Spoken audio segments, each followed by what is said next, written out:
kami dari 7B Keperawatan. Saya akan mempresentasikan proposal mini saya yang berjudul Kasih Ibu Home Care. Merawat dengan cinta demi kesehatan ibu dan bahagianya buah hati. Bidang pelayanan keperawatan berbasis rumah, fokus asuhan ibu pasca melahirkan dan bayi baru lahir. Tim perawat dan biaya profesional, staf pemasaran digital, serta administrasi. Ringkas eksklusif. Kasih Ibu Home Care hadir untuk menjawab kebutuhan ibu pasca melahirkan yang sering kesulitan pendapatan perawatan lanjutan di rumah. Layanan mencakup perawatan luka jahitan, pijat bayi, konseling ASI, dan edukasi keluarga. Sedangkan perawat profesional memberikan pendampingan dengan pendekatan ilmiah, evidence based, dan empatik. Melalui sistem digital, pelangganan dan pemesanan layanan via website, media sosial, dan WhatsApp bisnis. Dengan modal awal 25 juta dan target pendapatan 20-30 juta per bulan. Selanjutnya, latar belakang dan analisis masalah. Kesehatan ibu dan bayi adalah indikator utama keberhasilan sistem kesehatan nasional. Data WHO menunjukkan masih ada sekitar 260.000 kematian ibu di dunia setiap tahun, atau 1 kematian tiap 2 menit. Di Indonesia, akan mencapai 305 per 100.000 kelahiran hidup. Sedangkan kematian bayi mencapai hampir 30.000 kasus. Faktor penyebab kurangnya pendampingan pasca persalinan minim, edukasi keluarga, serta berbatas akses fasilitas kesehatan.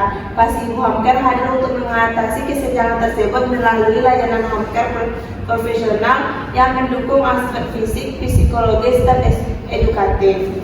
Selanjutnya, analisis pasar dan peluang usaha. Pasar layanan home care ibu dan bayi sangat menjanjikan. Setiap tahun terdapat lebih dari 4,5 juta kelahiran di Indonesia. Namun sebagai besar ibu tidak mendapat pendampingan medis setelah pulang ke rumah. Segmen pasar mencakup demografis ibu usia 20-40 tahun, keluarga muda, geografis, perkotaan, psikografis, keluarga yang peduli kesehatan dan kenyamanan, perilaku ibu pasca persalinan yang membutuhkan bantuan perawatan dan edukasi. SWOT singkat. Strategis, sistem profesional, layanan berbasis ilmiah, dan sistem digital. Weakness, SDM terbatas, biaya relatif tinggi. Selanjutnya, deskripsi produk layanan keperawatan. Kasih Ibu Home Care menawarkan layanan profesional untuk ibu dan bayi di rumah. Layanan utama yaitu perawatan ibu, pemeriksaan tanda vital, perawatan luka, pijat payudara, konseling, dan dukungan emosional. Kedua, perawatan bayi, pijat bayi, perawatan tali pusat, penguatan tubuh kemas, serta edukasi perawatan bayi baru lahir.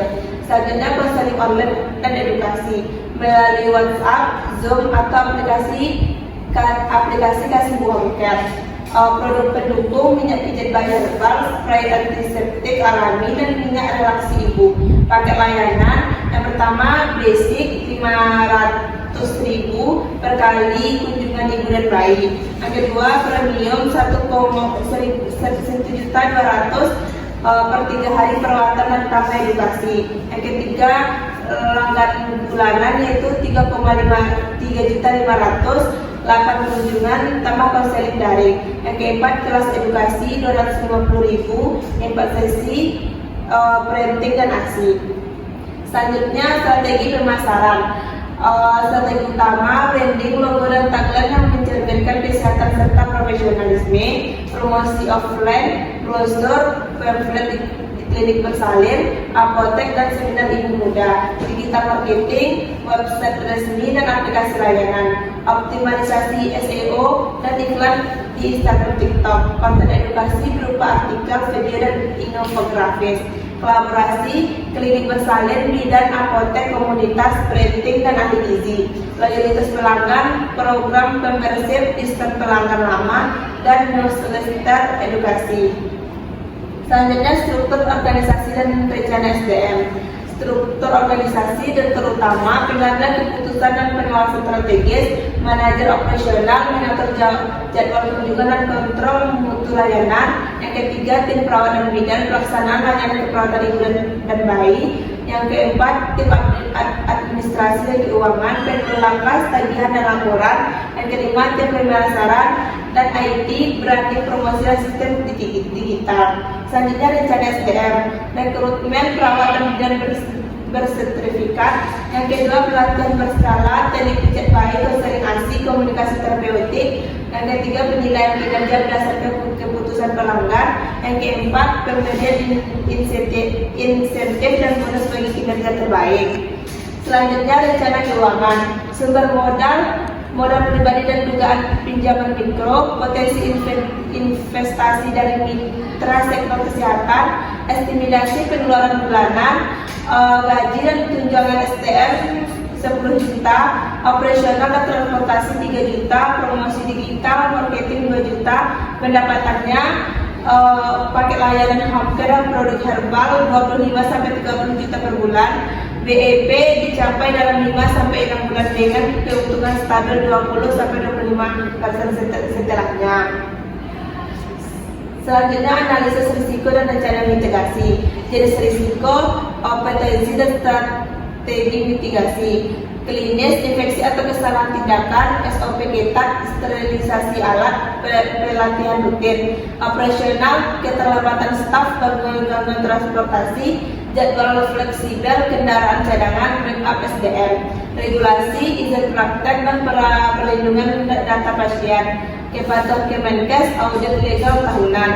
Selanjutnya, keuangan, fluktuasi pendapatan, diversifikasi layanan, cadangan dana operasional. Selanjutnya, pasar, kompetitor baru, inovasi digital, dan peningkatan kualitas layanan. Selanjutnya, penutupan dan dampak sosial. Kasih Ibu Hampir tidak hanya berpotensi pada keuangan, tapi juga memiliki dampak sosial yang kuat. Layanan ini mendukung peningkatan kualitas kesehatan ibu dan bayi, memperluas akses layanan keperawatan, dan berkontribusi pada program SDG.